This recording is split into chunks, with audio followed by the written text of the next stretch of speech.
New research breakdown, let's go. So this study compared progressive energy restriction versus severe energy restriction for fat loss. Creating an energy deficit is a non-negotiable for fat loss.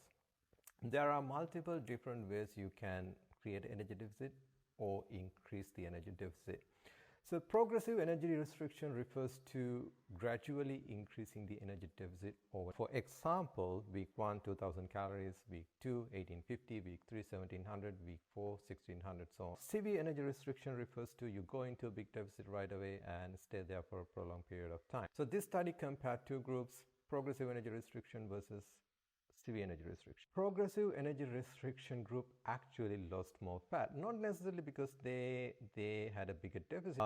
The severe energy restriction group struggled to adhere to the diet. On average, they consumed about 25% more calories than they prescribed. I see this in real world as well, because being in a big deficit for an extended period of time is not fun. Practically, most people cannot do it.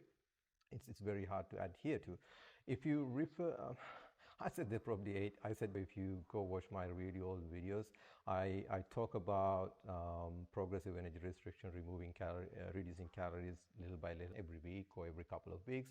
So that way you don't have to be in a big deficit for too long. Right. So having said that, this is not a cookie cutter approach. Some people might benefit or prefer going to energy deficit, big energy deficit, and stay there for a prolonged period of time. But in my experience, 99.9% of the time, people do better with progressive energy restriction.